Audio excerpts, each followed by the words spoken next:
5, 4, 3, 2, 1. Put your hands up. 5, 4, 3, 2, 1. Put your hands up. Rock it, girl.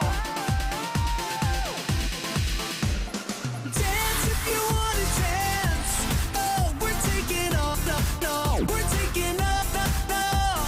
Dance if you wanna dance. Oh, we're taking off. No, we're taking off.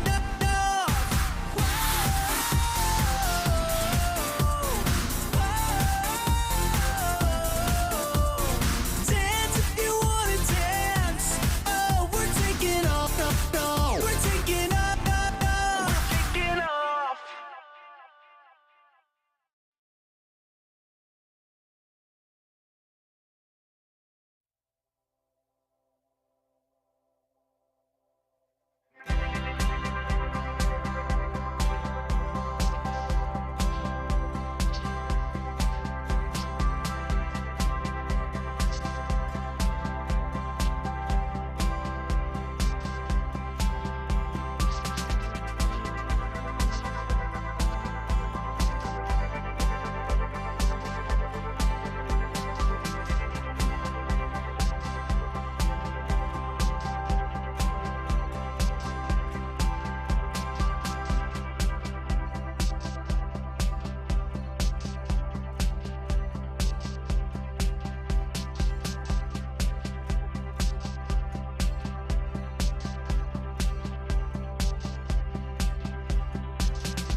Hi everyone, and welcome to today's episode of the Sales Think Tank from LinkedIn.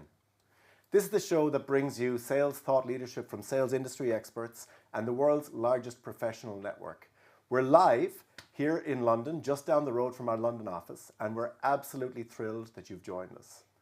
My name is Paul Terry. I lead the enterprise sales organization for LinkedIn Sales Solutions across EMEA and Latin America, and I'm going to be your host today. Today we'll be discussing the art of relationship building in sales and the growing importance of that intangible ingredient to the sales process. Times are challenging for sales, and we see that in the news headlines, and we see it in our own LinkedIn data as well. Salespeople are having a hard time working to make every deal and every renewal safe. So what's to be done? How can a sales team bolster their book of business? How can they protect their pipeline and ready themselves for the recovery when it comes? Joining me to tackle this topic today are some leading sales experts from the industry, people who lead large sales organizations and who are uniquely placed to advise us on how to make a success out of the challenges faced by the sales industry today. First off, however, some housekeeping. A recording of this webinar is going to be available on the LinkedIn Sales Solutions website and on our social channels. And we've got a team in the background ready to answer any questions you may have today. So drop them into the Q&A box on your viewing console and we'll get right back to you. Now, without further ado, let's get familiar with our expert panel for today's episode. So here at LinkedIn, we like to kick things off with a little icebreaker. So I'd ask you to tell us your name, what you do, but then tell us something that's not on your LinkedIn profile. And Rebecca, may I start with you? Sure. So my name is Rebecca Fighton. I lead the Enterprise and Strategic Organization in Europe for Outreach. Not on my LinkedIn profile. I actually grew up on the water on an island 35 minutes from Seattle, and I have been sailing single-handedly with my family on every single continent. Wow, single-handedly with your family? Yeah. No professionals, just semi-professionals ourselves. Wow, okay, fantastic. Amateur professionals? Yeah, wow, that's amazing. Cool, thank you. Andrea? Yes, I'm Andrea Bonacci. I lead marketing for Rico Europe, in fact, and the marketing is for enterprise accounts and digital solutions. And something that's not on my LinkedIn profile there's actually a hint in the photo. I spent a lot of time in the mountains. And as I told you before, that has some risks to it, but it's so much fun to be out in the nature. Fantastic, lovely. Thanks, Andrea. And Malvina. My name is Malvina. I'm the Director of Sales Enablement at ReachDesk. What's not on my LinkedIn profile? That generally took me a while to think about a fact that's not on my LinkedIn profile, especially as we're talking about relationship building. But in my early 20s, I applied to be on The Apprentice. And then I withdrew my application. Why? Yeah, we can't leave that there. So why did you withdraw your application? I think it was a little bit of a, I'm not ready for this. Is this a bit awkward? What are people going to think? How am I going to explain this to my family? Hey, I applied to be on a TV show. So I applied, I got to the first round, and then I pulled out. And was this the US Apprentice? No, it was actually the UK Apprentice. So with Lord Alan Sugar, yes. Oh wow, fantastic! Well, it's not The Apprentice, but but you made it to the big screen, or the small screen at least. So congratulations. Thanks, Malvina. All right, let's get into the questions, shall we? So I've got a couple of questions here, and I'm gonna ask anybody to contribute, but I'll probably lead with one individual to get us going. The first question, and I'd like to bring it to you, Rebecca, to start. Talk to us about how you approach relationship building in your company. What techniques, if any, do you use to help your team understand that it's not just about chasing a sale, but it's about building a meaningful relationship? Yeah. So at Outreach, we're helping revenue organizations solve complex problems. So in order to do our best work and add the most value, we really need those revenue leaders to feel comfortable talking to us about everything from what's their pipeline coverage to participation and attainment across their teams, their segments, their regions. So I encourage my team to build the trust that they need to facilitate those conversations through honesty, authenticity. I think in this digital world, responsiveness is also really key. And then, we're also really focused on making sure that every interaction we have with our customers and prospects, any time that they're willing to give us, we're adding value to them. Fair enough, thanks. Andrea, anything to add to that? Yeah, I think Rico has been on a journey since, I'd say, 10 plus years of transformation from a sort of single portfolio sale, so a single product sale, to a portfolio of digital solutions. And in the last 10 years, I'd say the revenue on digital solutions is now more than 60%, 50-60% in multiple countries in Europe. And that's a big change in the way you sell, and also in the relationships and the number of relationships you need to build with a client. And I think we discussed it a little bit before, change doesn't happen automatically. And it takes a bit of energy to help people along the way and make them understand the change in their role and the new relationships they need to build with who, and then how you message with that. And multiple sales today starts from digital, so that's another change. And so there's just a lot of change. And so to do that, we've done, and we've done some of that together as well with your support. There's been a lot of training online, which is great, but now face-to-face, which is absolutely better. There's a lot more energy and understanding of people when they can focus on a topic for 4 or 5 hours in a row, or 7, 8 hours in a row. So that's the journey. Let's say it's coaching and how to build a relationship using social media or using the web, using multiple marketing tools. There's a lot of sales and marketing closeness in the journey. Great, thanks, Andrea. How do you think the macroeconomic outlook for Europe is affecting the sales industry today? And actually, Andrea, since I'm still looking at you, let's go with you next. So yeah, I think there's been a lot of change. There's been the big reshuffle with people changing jobs, and hybrid working, very big change. And the energy crisis, supply, and I think probably all of that has caused people to, buyers basically have different problems. And I think business relevance is more important than ever if you were selling into one piece for a cost.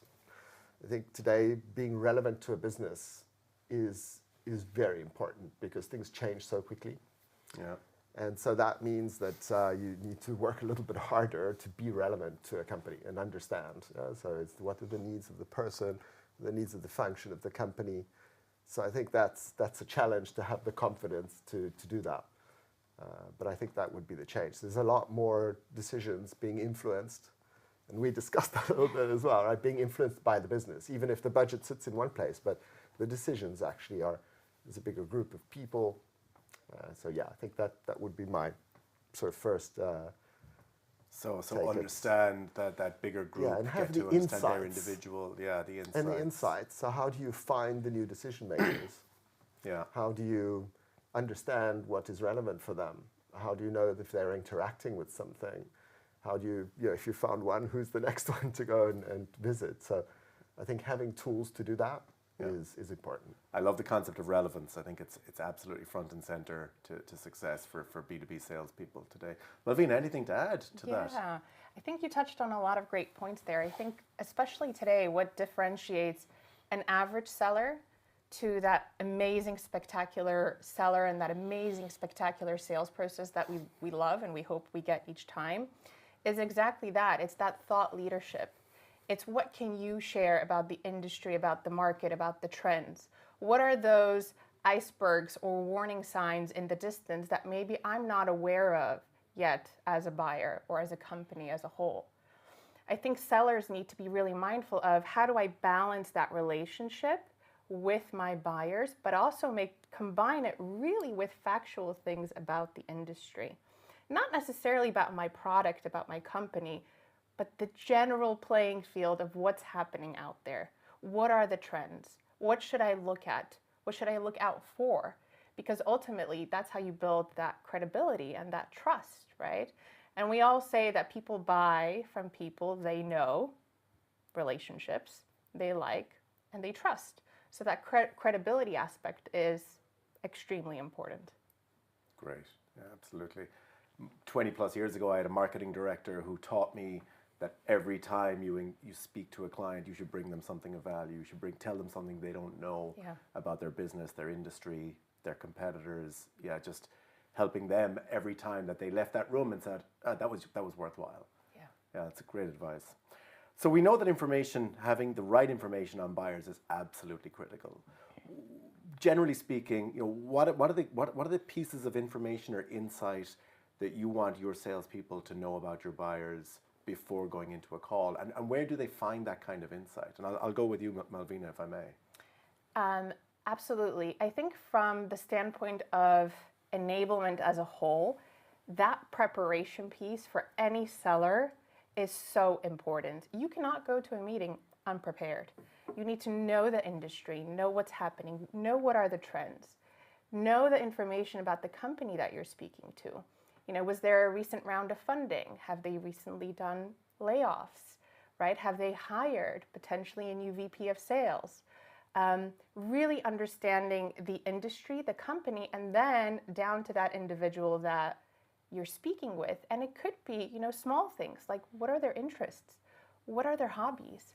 What have they put on their LinkedIn profile as something that is of particular interest to them? Are they really passionate about a piece of research or a particular book that maybe was just published? And obviously for our sellers internally, LinkedIn is that central source of information. That is where we go to find out, has there been a recent promotion? Have there been some changes within the organization? Has there been restructuring? Are there new pieces of information coming out about the industry? And for us, really, LinkedIn is that single source of truth. Now, that wasn't a leading question to have you respond like that, but I do appreciate that is your perspective. Genuine truth. Thank you. Rebecca, Andrea, anything to add to insights, information? How do you understand better your customer before engaging with them? Yeah, I think we talked a little bit about this. For my organization, we're hyper focused on being planful. So planning the work and working the plan, and in order to do that, we need to really have a good understanding of the organization, its structure, where the buying power sits, what the challenges are, who owns the pain of those challenges, and then make sure that we're addressing them around what's the impact, and then ultimately, why now, and why outreach. So I think all of the insights help us formulate that hypothesis and that plan to engage with our customers and our prospects. Great, yeah, thank you. And If I could cut and paste. And actually, we were chatting off camera, and I was saying when I started out in sales a long time ago, I was based in Amsterdam selling into the United Kingdom, and I would call the front desk of my prospects and clients, and I would ask, can you send me your annual report, please?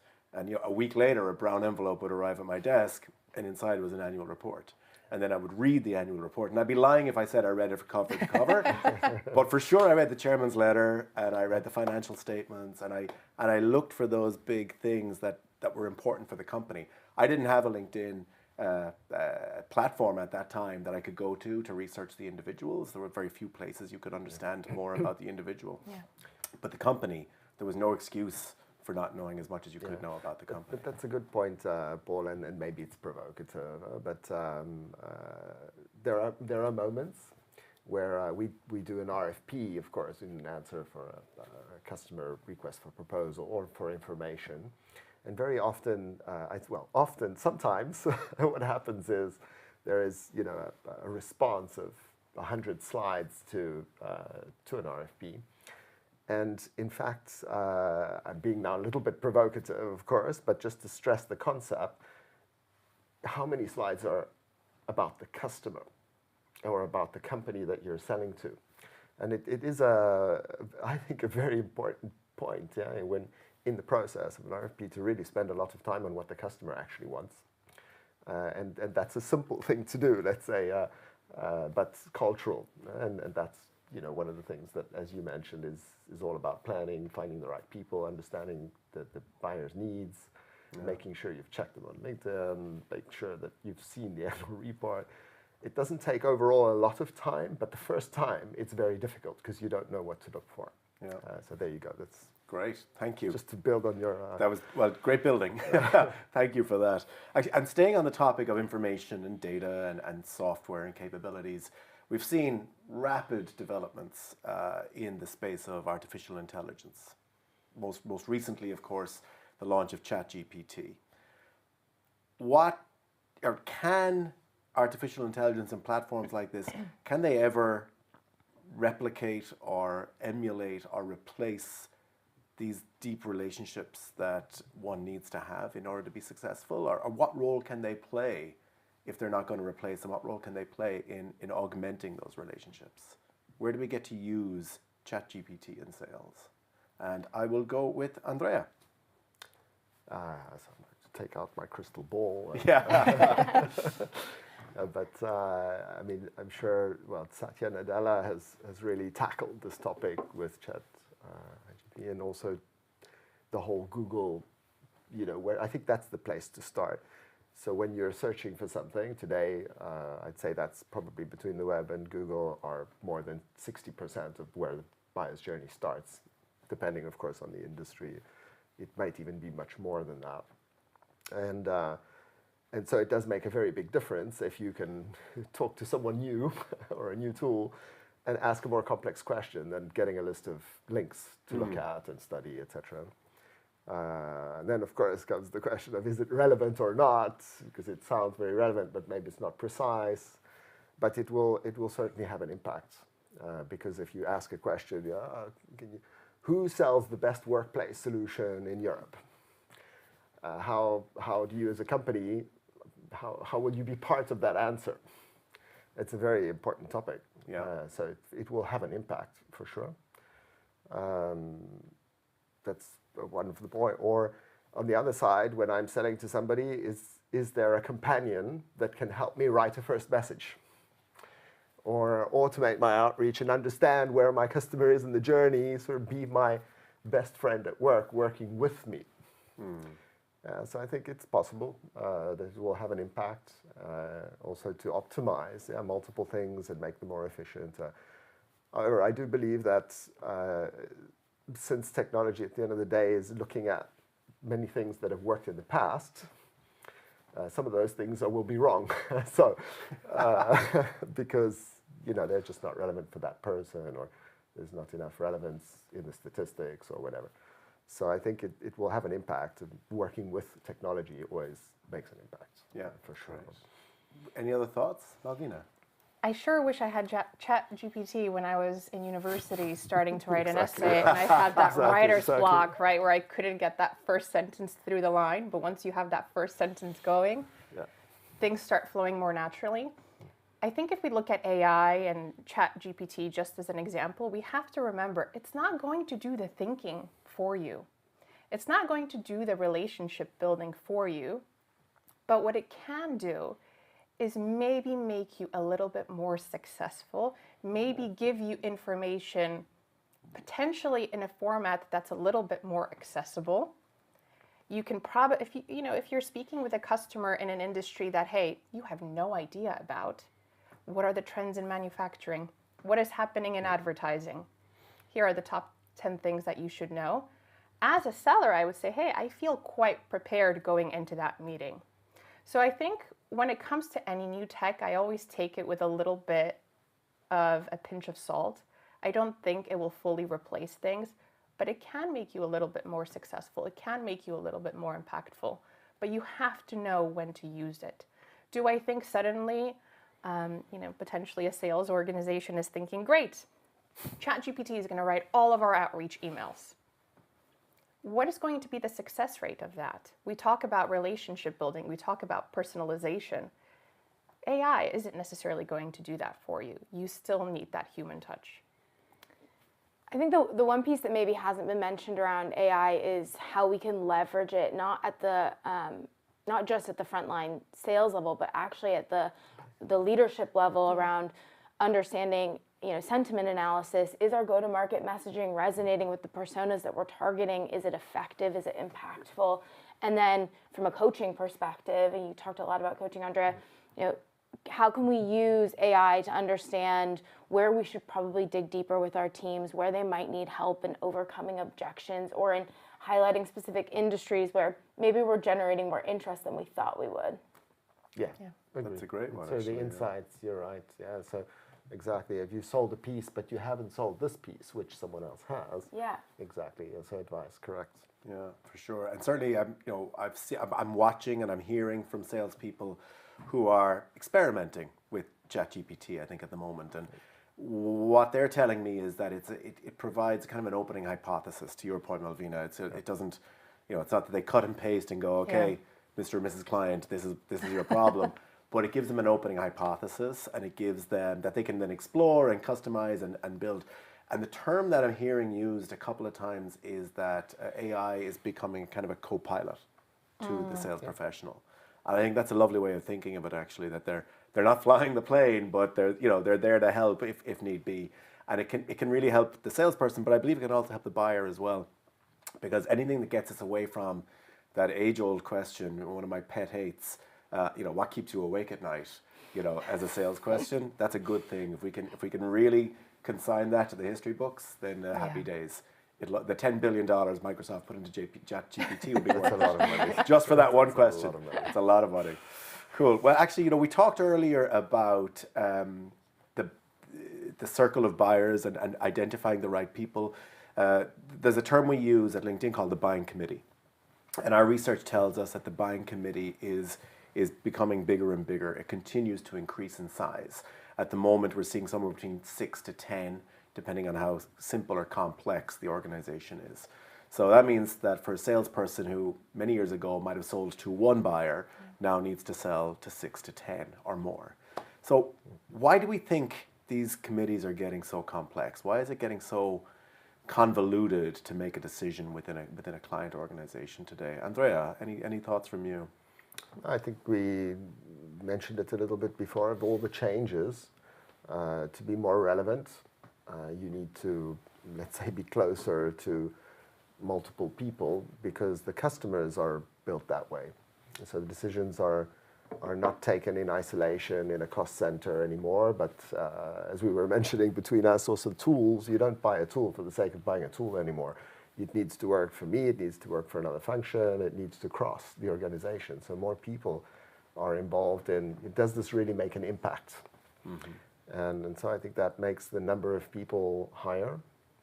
And then maybe it's also a bit of cost consciousness, or just the cost related to complexity. Too many things. So can we just take 2 or 3 and focus on those?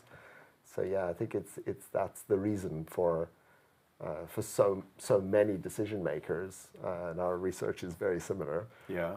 We have a question in our enablement with sales, which is how many people will you have for a deal of 500K involved in the decision? And there's only one answer, it's 7. And we sort of checked that everybody knows the answer. And now everyone does. Yeah, so yeah, there you go. So 7 people. That sits right in the range that exactly we've described. Yeah. Any other thoughts from you? Yeah, I think you can look at it almost as 2 sides of a coin. The first side is, yes, the buying committee internally is a lot bigger. There's a lot more stakeholders. If we're bringing on a new tool, we want to know, is it going to work for us? Right? How is it going to work for me? Is it going to make me more successful? What does this mean to my area of the business, my little function? But also from the seller's perspective, we talk about multi-threading. But in essence, all that means is let's reach out to as many people as possible within the organization and really engage them. Why? Because we know that they have a vested interest. This product, this solution, this service is going to touch or impact them in a certain way. And we want to be sure that we're also having that face time with them. So you can look at it from the perspective of the customer, but also from the seller. They are actively going out there and trying to engage with as many stakeholders as possible. Yeah, fair enough. I'm perpetually telling my team that the sales process is not a linear journey, right? It's basically a rugby scrum. Like we have to engage all of the buying team in one go. And to Malvina's point, not only are the buying teams getting bigger, but our selling teams are bigger, right? We aren't lone wolf. We have solutions consulting, customer success, professional services, exec alignment. So we've got a lot of people to bring with us to engage that buying team as well. Oh, yeah, absolutely. And in addition to all of that, what we're seeing, what I'm certainly seeing is the arrival of this concept called FOMO, as opposed to FOMO, so fear of messing up. And so, there is a certain solace in making a decision that everybody else is on board with as well. You're not that lone wolf as a buyer. You're not that person putting your reputation on the table to say, I don't care what the rest of you say, or I'm not going to consult with the rest of you. This is the decision I'm going to make, and this is the way we're going to go. That is, it can be a wonderful success, but you're very isolated if it's a failure. Yeah. So you want to make sure that you've got that level of support within the business, that you're all in this together, so to speak. Especially, as you said earlier, like adoption.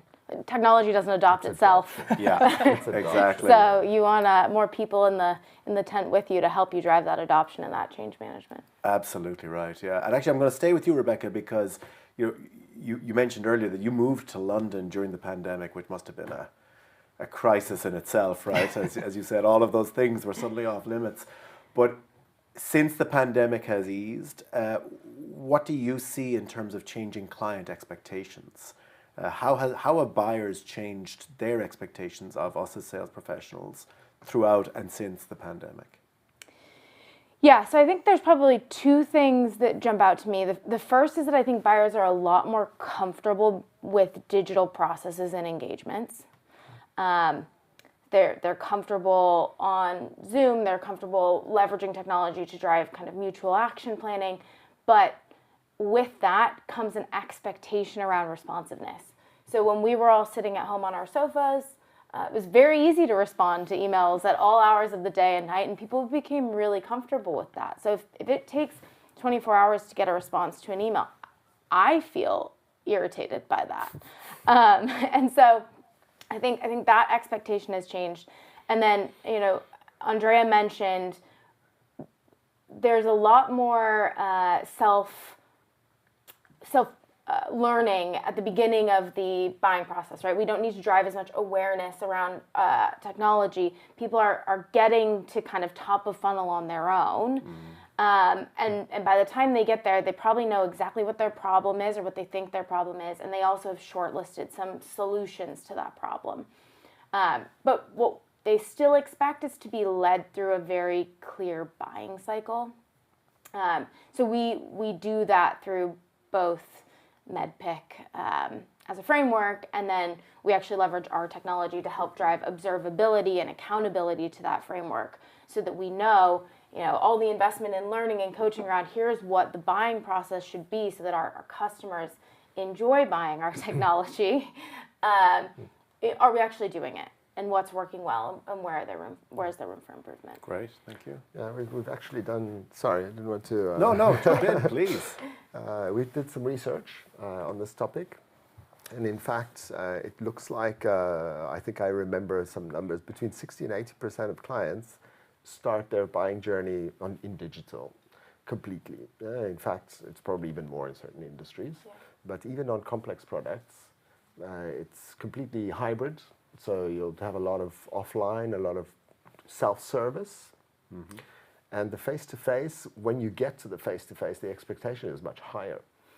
And how do you gather all that information so that you're prepared and you sort of do the cross-channel, so that also buying becomes an experience where you can do it both face-to-face but also online in coordination. So there's a lot of change also in that cycle of buying. Yeah. Yes, that needs to be considered. There you go. Yeah, there's a fantastic piece of research in the book Jolt Effect by Matt Dixon and Ted McKenna. And one of the things that they say is that buyers today are overwhelmed with the information out there. So yes, a lot of the processes, a lot of their journey is online. They will come, having fully researched your company, the competitors, what are your strengths, what are your weaknesses, who uses you, who uses them. They are coming to the table fully prepared. They have all the information that they need.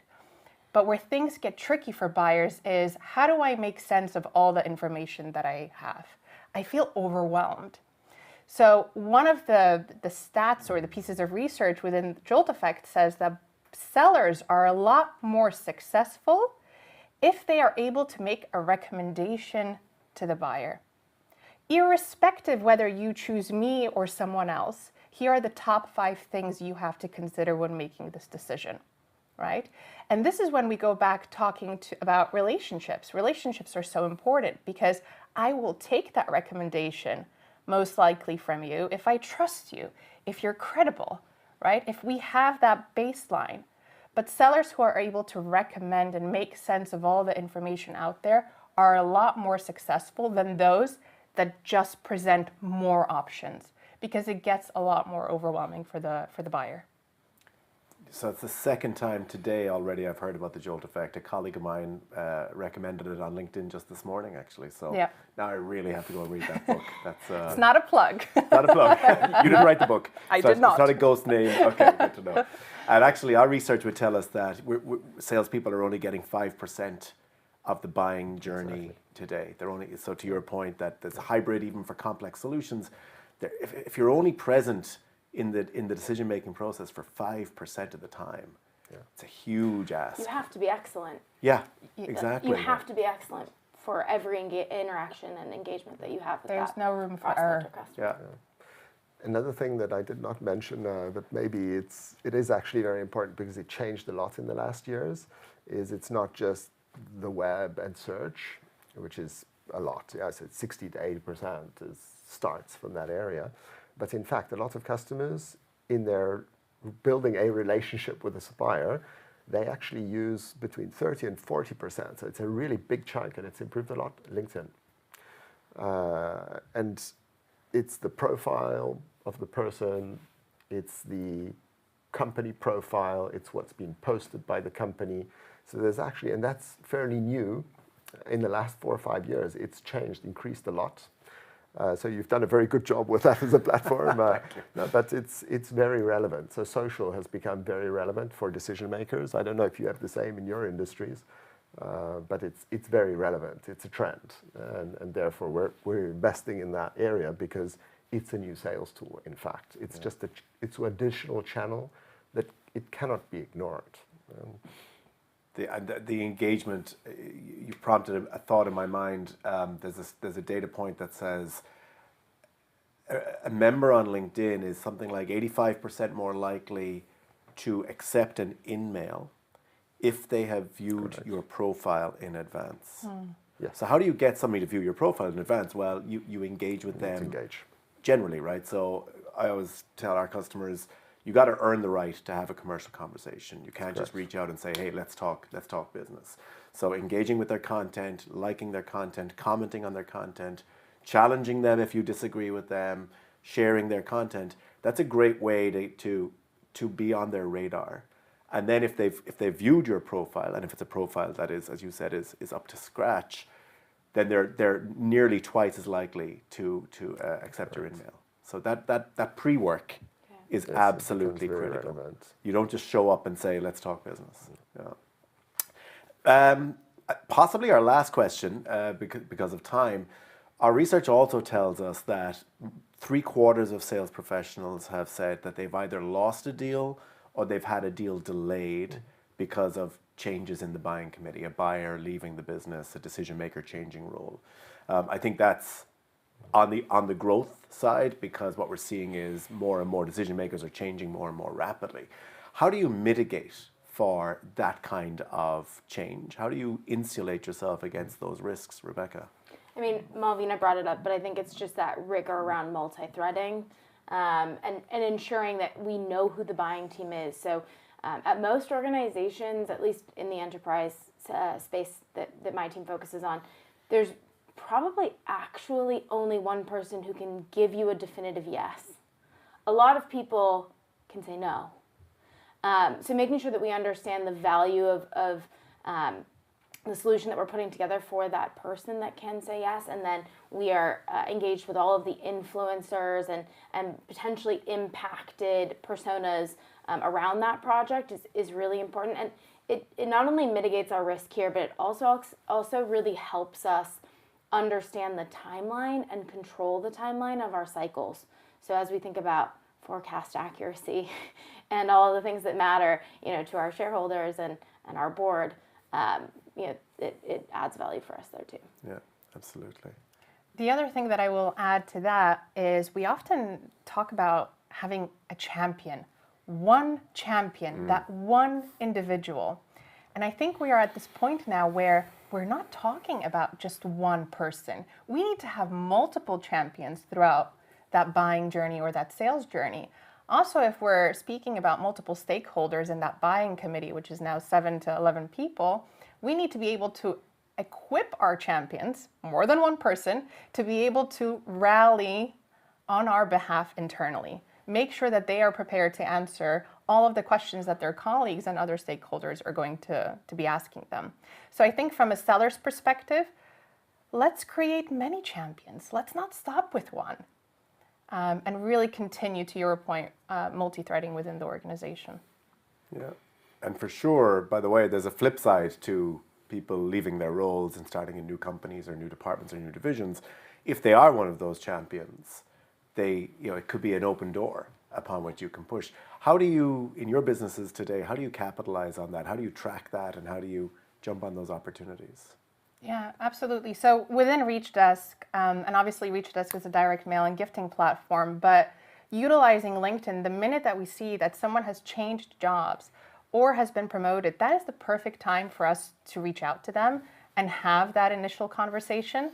Look, they might not respond right away, but by adding really that personal touch, what we see is that they do respond and we are able to have that conversation.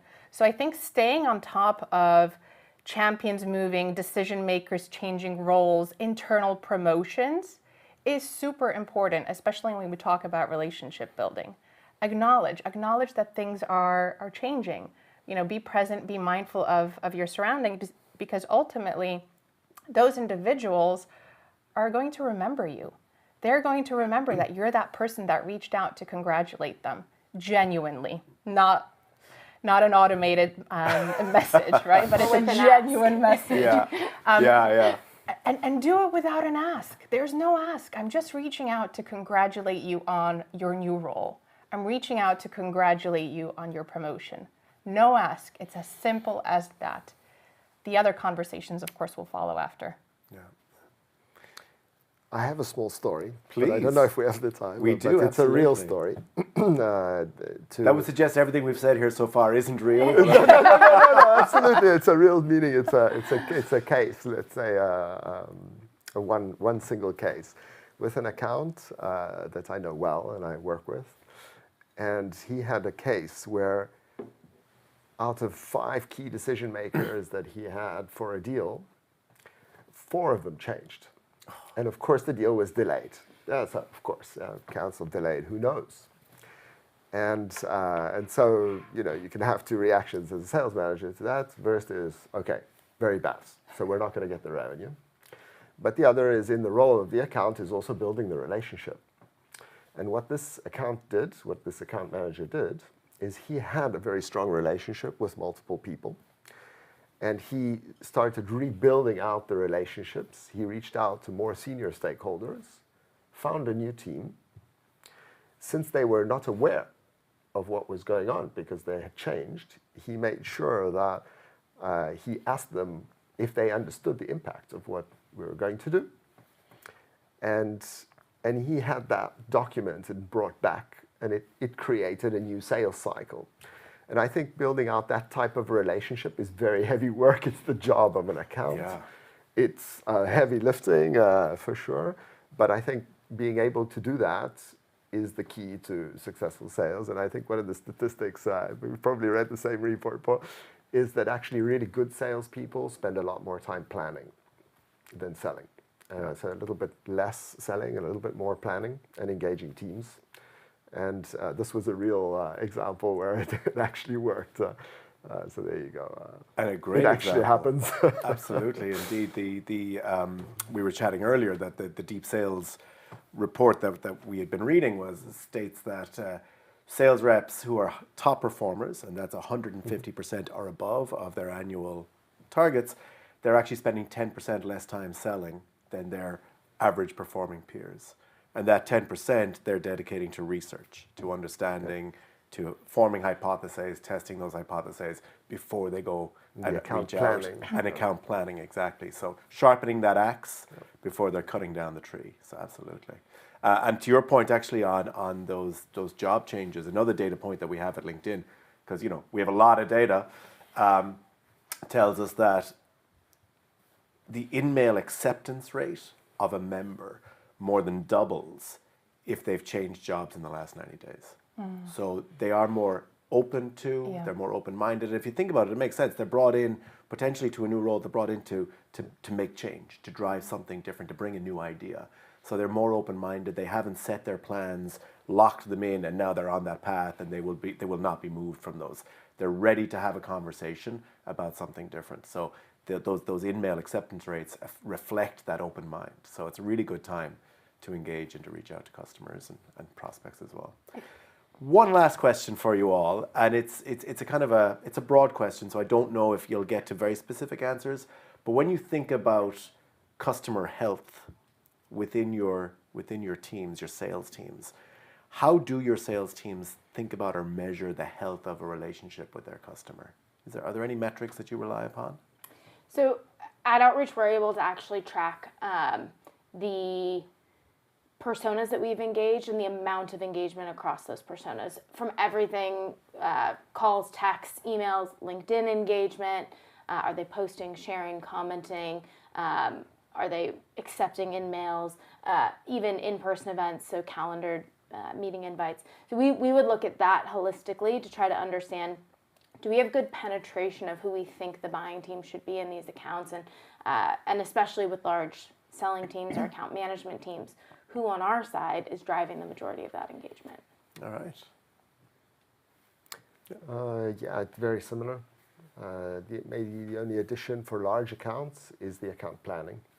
And a good account plan with key stakeholders identified for multiple areas of the portfolio, and knowing what's going on right in a sales cycle across multiple areas is something that we focus on a lot. Yeah. It's almost like having those internal health metrics for an account, right? Or internal health metrics for a particular persona.